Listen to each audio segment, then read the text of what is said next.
Hello and welcome to the S3 Hosting for Beginners video course. You've made a smart choice on deciding to get access to this course so that you can begin to set up your Amazon S3 account and begin to upload big video files, audio files, or even images, or any file that you want to upload to your account and save a lot of money.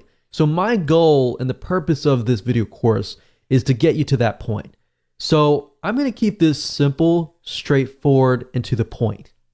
So first things first, what I want to do now is give you a quick overview of the video course so you know exactly what to expect. And that way you'll see the step-by-step process and you'll be able to implement it at a faster rate. So obviously this is video number 1, which is the introduction and quick overview. Video number 2, I'm going to talk about calculating your costs. It's good to have an idea of your numbers and potential budgeting so that you can kind of put money aside for your monthly and yearly budget. Now, I will say with Amazon S3, you're going to save a lot of money. In fact, when we took the move from a dedicated $300 per month server to Amazon S3, we now pay about $30 a month. And we're utilizing a good amount of bandwidth, which you'll see more in video number 2, which is going to be an eye-opening experience. So video number 3, we're going to talk about what you need. So there are a few things you need before you can get started. Video number 4, we'll talk about the recommended softwares and why. Video number 5, we'll connect to S3 utilizing those softwares. We'll create buckets and folders in video number 6.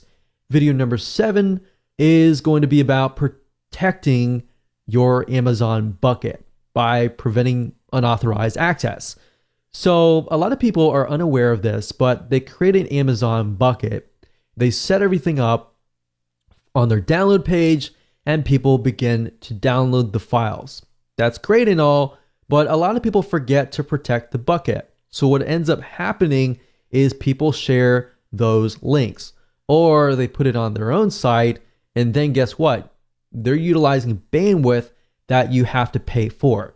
So this is a very important step, and I'm going to show you how to do it right. Video number 8, we're going to talk about transferring files from the PC or your Mac to your Amazon S3 account. And of course, last but not least, video number 9, we're going to talk about getting the URL to each file. So this is crucial, especially when you begin to build out your download pages. You need to have the direct link, right? So what I want to do right now is just to create a flow chart so that you can visually see what is happening as far as integrating your existing web hosting account with Amazon S3. So I want to make sure that you understand that you're not replacing your web hosting account, but rather what you can do is you can size it down while using Amazon S3. So right now you have a web hosting account, right? And some of you could be paying $10, $20 a month. You could have your virtual private server and you could be paying $130 a month. Or you could have your dedicated server and eventually hit that $200 to $300 per month. Now, by using Amazon S3, what it does is it alleviates the burden of having to host tons of heavy duty files like video files, audio files, and images. So what ends up happening is, yes, your web hosting account works now and you could be paying a low fee. But over time, what's going to happen is as your company grows or as your website grows, you'll get more and more visitors, right?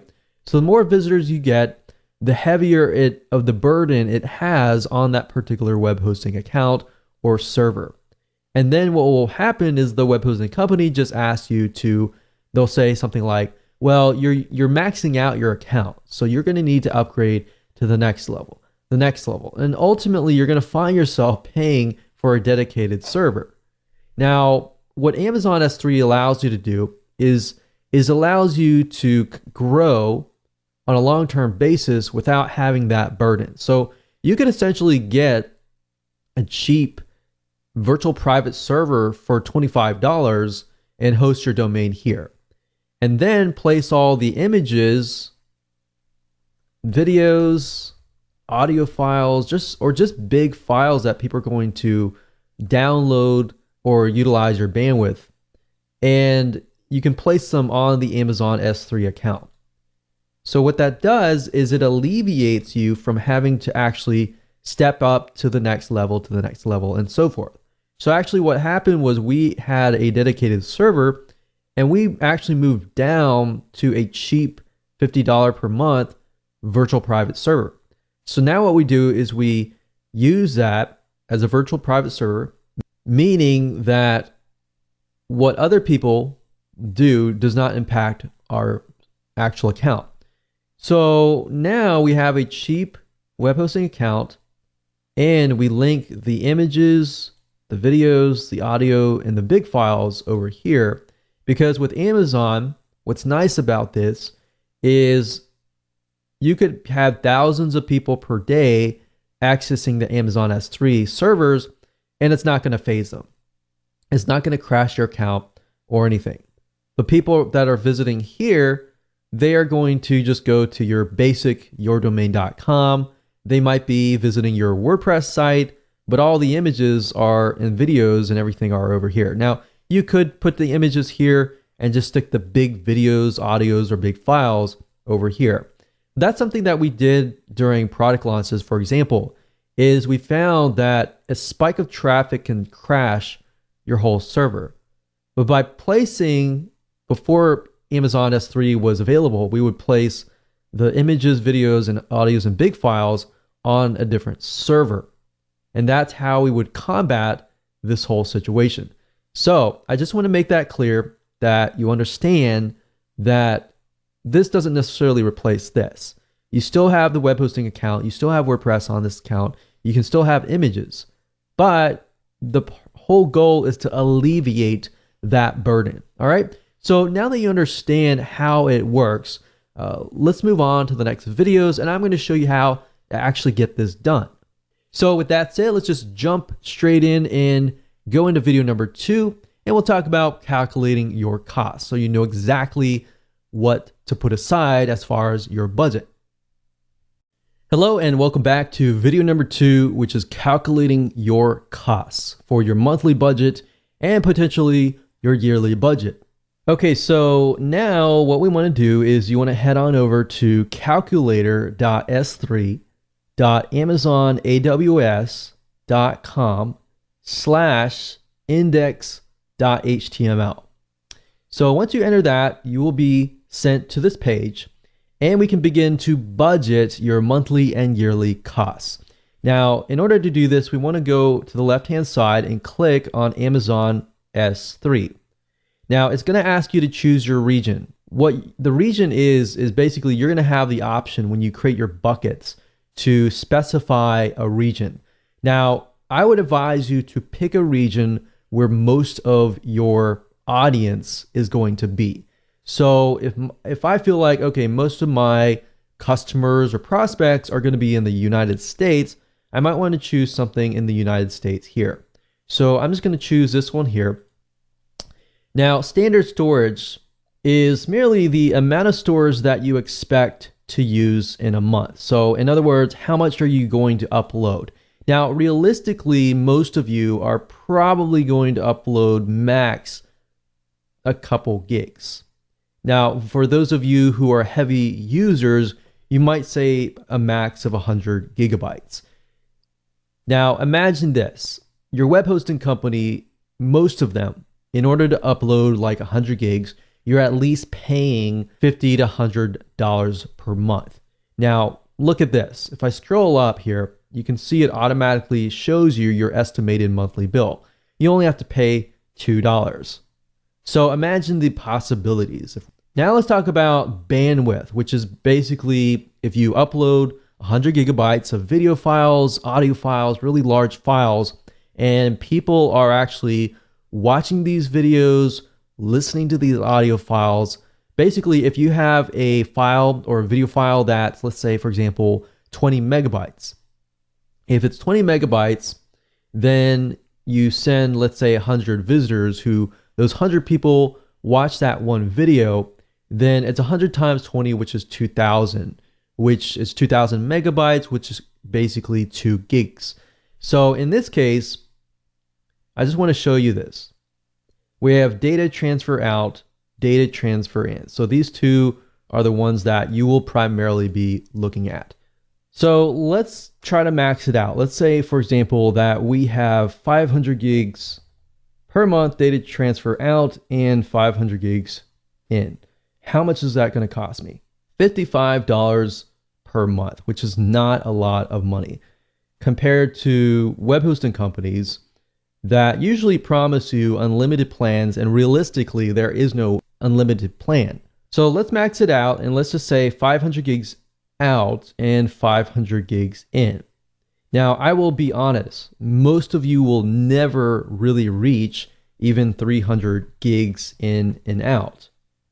So if that's the case, then you're paying only $37 per month. You see, so for example, I have about 100 gigabytes worth of storage space, and I'm using about 300 to 500 gigs in and out. And this considerably is, I got thousands and thousands of people coming to the site watching videos at all times. So unless you're at that point, you're not even going to have to pay anywhere close to $27. So I would say the majority of you, if you're just getting started, or even if you are a heavy user and you do have thousands of people visiting your site, you're more likely to be about in the range of 150. So even that case, you have a $14 monthly bill. So $14 monthly bill, that times 12, we'll just do 15. It's about $180. So that is a lot better, and considerably, it's a lot faster compared to web hosting companies. And we've tested this over the years and found that Amazon S3 is just saves you a lot of money and headache in the long term. So this allows you to have a basic web hosting account where you can put your website on it, but then put all the heavy files like the images and the videos and the audio files and the big files on Amazon S3. So now that you know how to budget, let's move on to the next video. Welcome to video number 3. We're going to discuss what you need before you can get started. So what you need to go ahead and do is open up your internet browser, go to the website aws.amazon.com/S3. That's aws.amazon.com/S3. And you're going to see this particular Amazon S3 site. It's also known as Amazon Simple Storage Service, same thing as S3. So what you need to go ahead and do is, if you don't have an AWS account, go ahead, click Create an AWS account. And then next, you need to log into your account. And if you go to the billing dashboard right here, you go down to payment methods. What you need to do is you need to add a credit card for this to work. So go ahead and do that now. And in the next video, we'll discuss different recommended softwares that you can use. Welcome back. This is video number 4. We're going to talk about recommended softwares and why we recommend each one. So back in the day, before a lot of these softwares evolved, you had to go to Amazon, you had to mess with all the technical buckets, and you would have to figure out all the technical documentation. But now, because there are softwares that all you pretty much have to do is get your secret and access ID connected to your Amazon account and to the software, the system will actually create the buckets for you within the program itself, which we'll walk you through step by step so you won't get lost. But with that said, Cloudberry Lab is one of the ones that we recommend and that we will be using in this particular video course. Now, to get here, you go to cloudberrylab.com, you click on products, and you click on Amazon S3. Now, what we like about Cloudberry is they offer you a lot of good educational information. So beyond this video course, you can learn a lot and a lot of updated materials, such as I'll show you later how you can get access to access policies, or in other words, ways to protect your Amazon buckets. But beyond that, Cloudberry also allows you to connect to FTP or your website and other file hosting servers. So there is actually a free version which you can download, and then of course they have a pro version. So if you just want to start out with the free version first, and then you feel like you can upgrade to the pro version and you want to upload files at a faster rate, you can do that.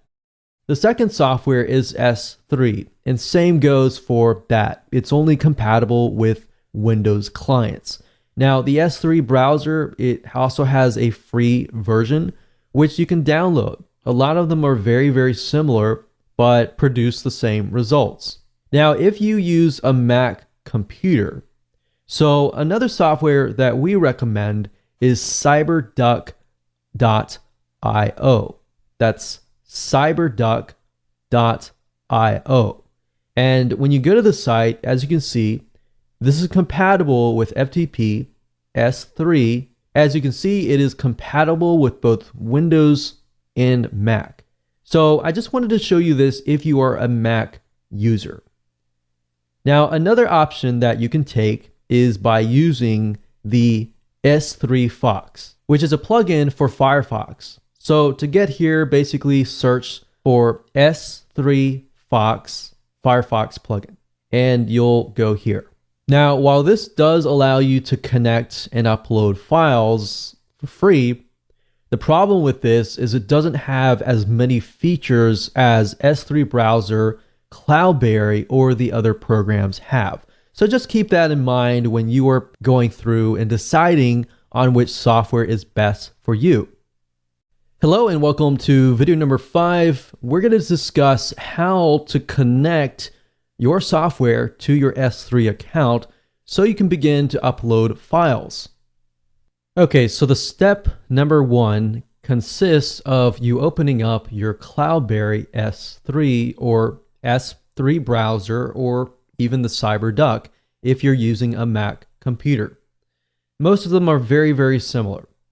Now in Cloudberry, we're using this because we really like Cloudberry.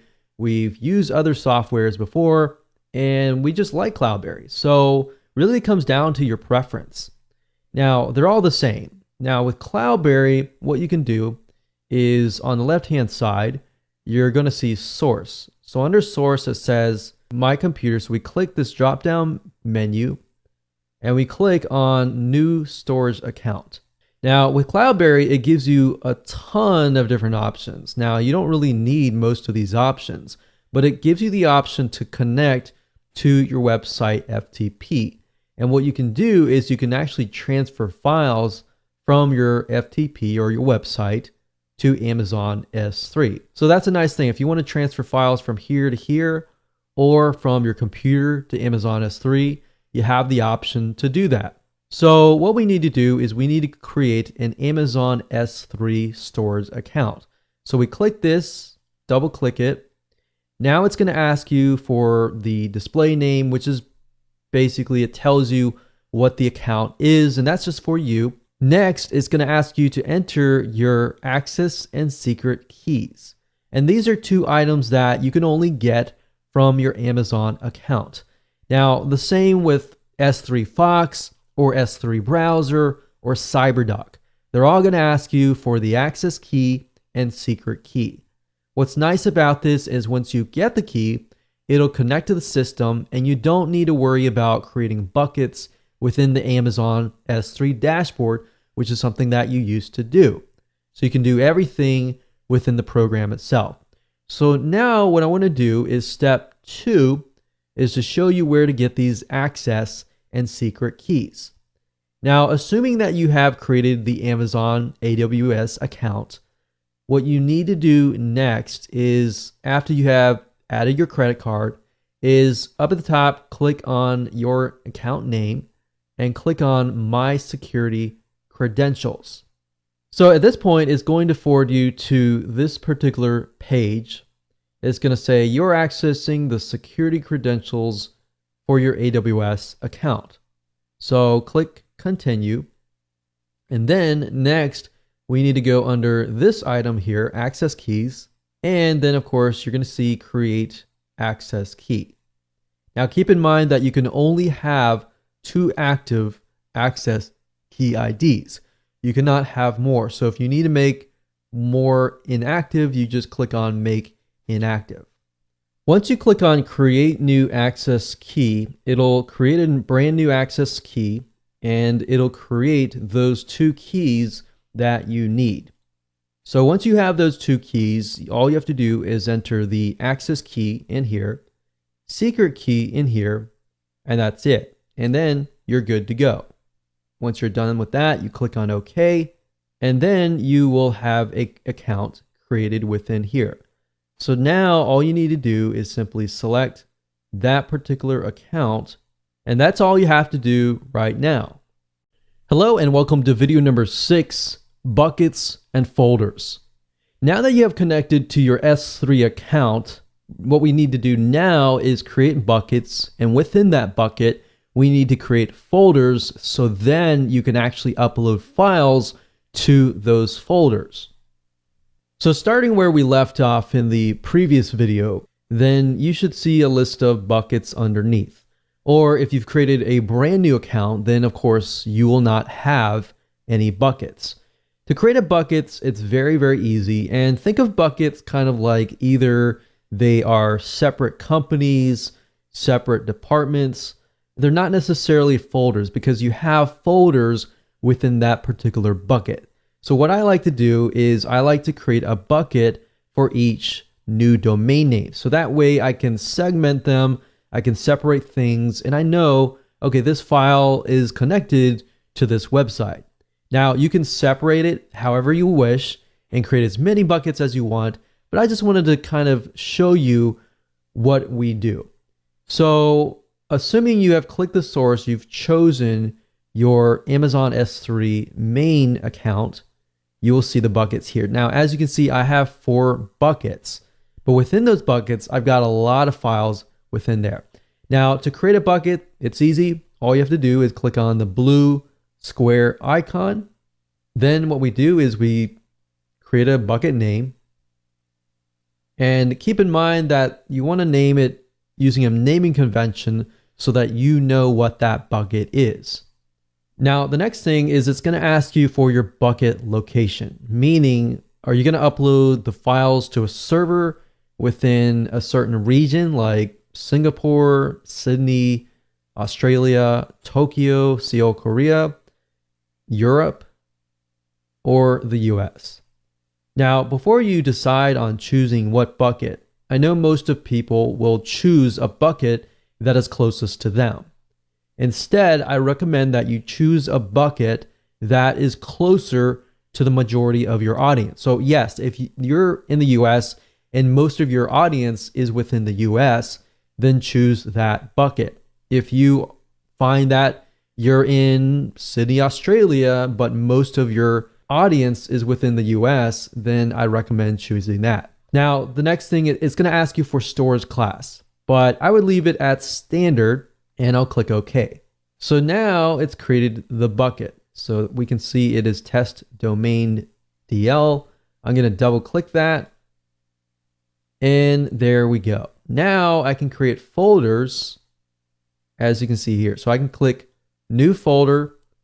We can create maybe videos folder, create a audios folder, and create an images folder, and whatever folders that you decide to create. And then of course you can go within the folder and then you can upload the files. Now I'm going to show you how to upload and transfer files and the specific settings that I have it set on and all of that in the future videos. But I wanted to keep it simple and show you how to create a bucket. So you see, back in the day, you would have to log into the Amazon dashboard and create a bucket there. But now that you have the program, which is what I highly recommend that you do, now you can create all the buckets inside the program and you're good to go. So with that said, let's move on to the next video. Welcome to video number 7, Prevent Unauthorized Access. In this particular video, we are going to discuss how to protect your Amazon bucket so that other people cannot share the links to their friends and to other sites, and thereby what happens is you end up paying for people pirating your links. We have seen other people forget this crucial step and end up paying a lot of money in Amazon S3 at cost. Now, of course, while the costs are low, you're still paying for other people hot linking to you.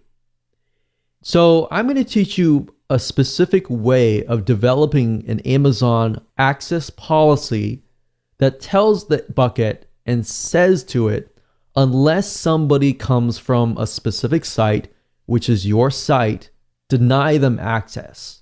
So let me go ahead and do that now.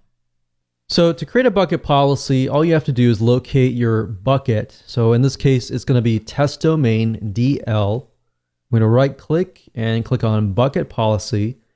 Now, this is going to kind of look like code, and it's going to look complex and overwhelming. And that's a fact. It is true. But since most of you are newbies, I'm going to show you how to create a bucket policy by getting a swipe file from Cloudberry. Now, in this case, I'm going to go back to Cloudberry. So I recommend that you go to cloudberrylab.com. They're always coming out with the latest, greatest updates, and that's really why I like Cloudberry. But if you go to their blog and you look for their search here, and you type in Amazon S3 hot linking, so Amazon S3 HOT linking, you go here and you do a search, they'll actually give you the hot linking script.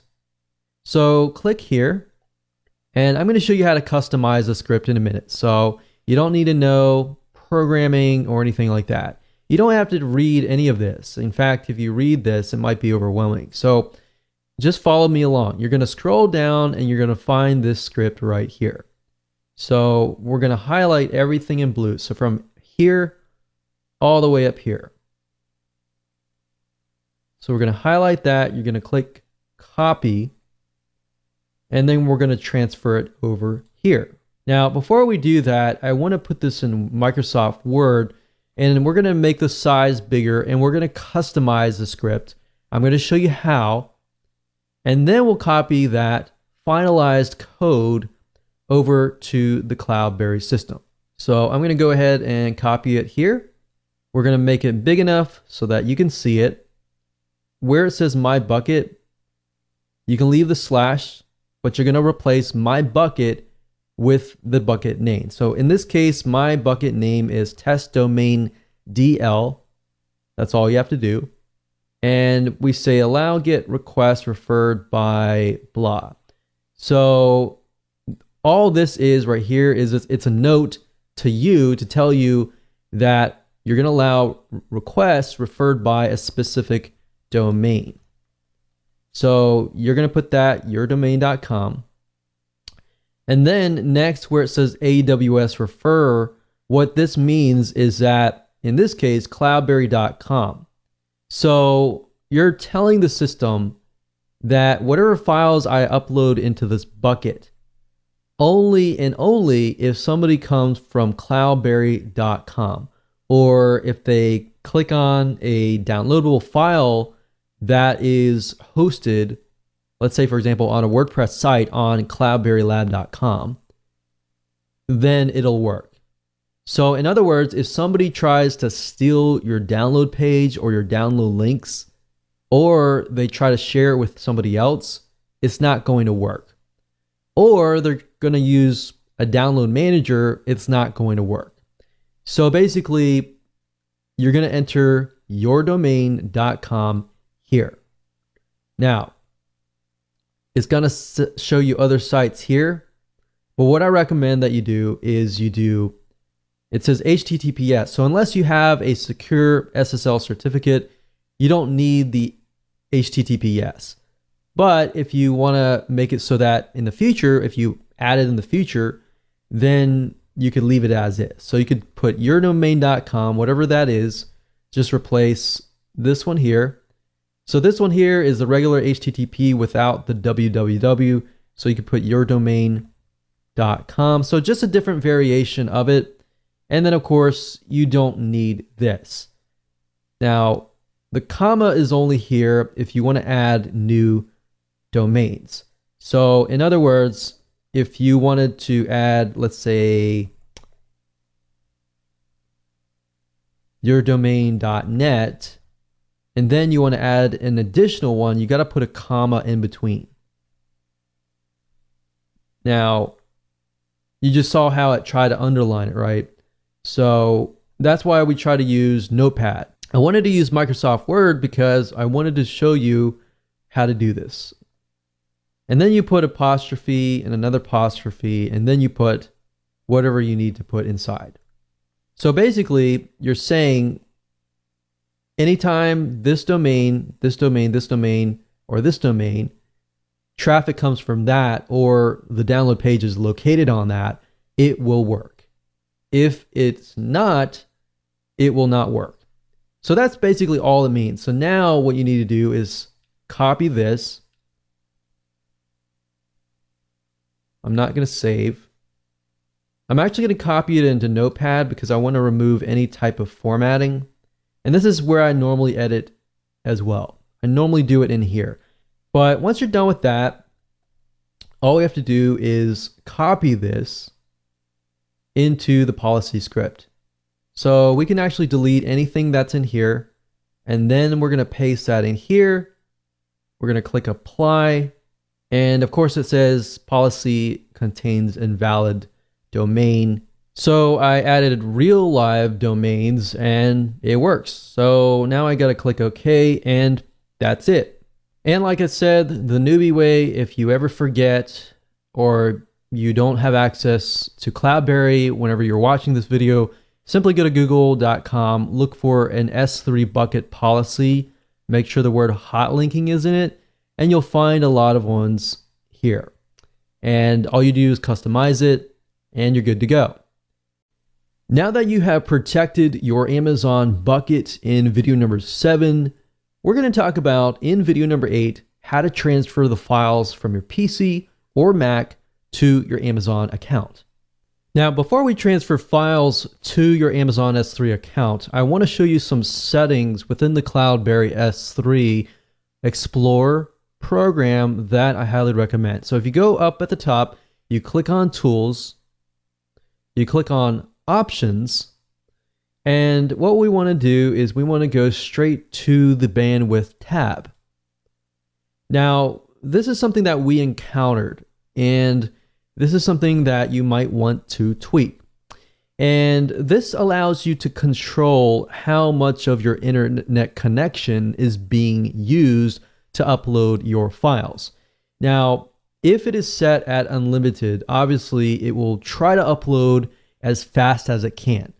But in doing so, it will actually utilize the majority of your internet connection. So if you're going to want to upload, but you also want to use the internet and you want to work on other things on your business, then you do not want to select the unlimited. Otherwise, what will happen is it will max out and then it won't allow you to actually use the internet. So what you want to do is you want to figure out how much does it normally upload max. So let's say, for example, that your internet uploads at a rate of 1,000 kilobytes per second. If that's the case, then I would highly recommend that you change the upload speed to 750. Unless, of course, you really want to get the files uploaded and you're going to walk away from the internet. So just keep that in mind, that that's something that we encountered. And if you want to use the internet, select that. Same with download speed. If your max is 1,000, you want to select something lower than that. All right. So the next thing you want to do is you want to click on S3 multi-part upload. Now, by default, what it's going to do is when you upload, say, for example, a 200 megabyte file, obviously, typically, that's going to take a lot of time. But what's nice about Cloudberry Explorer And I know S3 browser also does this. But what's nice about this particular program is it uploads it in chunks in parallel threads. So what that means is going to take that 200 megabyte file, let's say it's a zip file, it's going to split it up into chunks, let's say 10 different chunks, and then it's going to upload those chunks. Now by doing so, it's going to actually speed the process up. You can also specify what file portion that you want. So obviously the smaller the file, the more chunks that it's going to split up. So if you're uploading a 500 megabyte file and it is 10 megabytes each, that's going to be 50 files that it's going to be uploading. But it's going to be splitting it up so that it speeds up the process.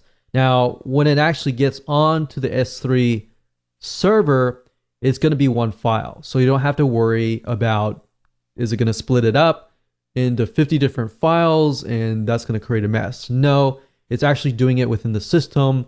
And then once it gets onto your S3 account, it'll just be one file. So that's not something you have to worry about. But as you can see, you can split it up between 5 megabytes and 5 gigabytes. So I would make sure that this is set. Click apply when you're ready. I'm not going to click that since I already have my settings set, and we are good to go. Now we can upload the files. The left-hand side is going to be either your computer. So you're going to click on source and choose your computer. You're going to find the location of your files, and that's going to be on the left-hand side. The right-hand side is going to be your Amazon S3 account. Now you can switch them. They can be over here and there, but I like to keep it on the left. And I think from the left, I'm going to move to the right. So as you can see here, we left it off where we did earlier. And this is my account. And I am under the test domain DL bucket. And we can see these particular folders. Now I've got an images folder. And these are images over here. And I'm going to transfer these files over to here. So you can either select them by select them individually, or if you want to highlight a certain amount, you can click the shift button and you can go from here to here. Or another thing is you can use the control or command key. You can select this one, and let's say you only want this one and this one.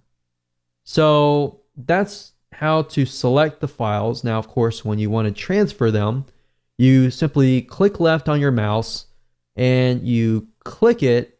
You don't let it go yet. You drag it over here and then you let it go. And then it says, do you really want to copy these files? Yes, I do. And as you can see, the process is being uploaded. So that's how fast this system is in uploading it. I'm using the multi-part upload option, and as you saw, within less than a second, we uploaded all of these images. So that's how easy it is to upload from the left to the right. Now, let's say, for example, that I want to transfer files from the actual S3 account back to my computer. By doing so, I can select a certain amount here, and I can move it over here, and then click yes. Now, you can also change the source so that it is your website. So you could click here, you could choose your website. Obviously, you need to configure all that, but you can select that so you can transfer files from your website directly to your Amazon bucket. So that's another option that you can take. Now, obviously, there are other options within the Cloudberry system. I'm not going to go over them because you don't really need them for this purpose. In the next video, I'm going to show you how to get the URL to these files. So you're going to need the URL in order to link to them via your website. Welcome to video number 9, getting URLs to each file.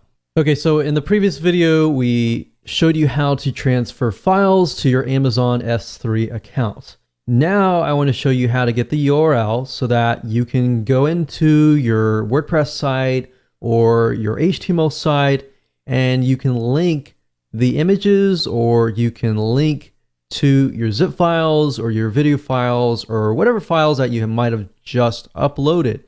To do so, it's super easy to do.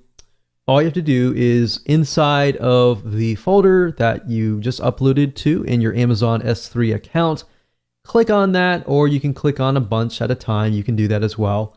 But once you have decided to click on those, you right click and then you go to web URL.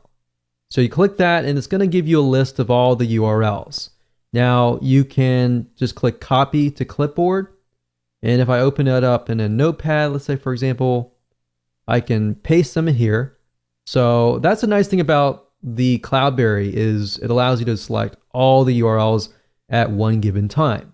Now, another thing I can do is of course select the individual URL, click on web URL, and then copy to clipboard. Or I can open the link right here.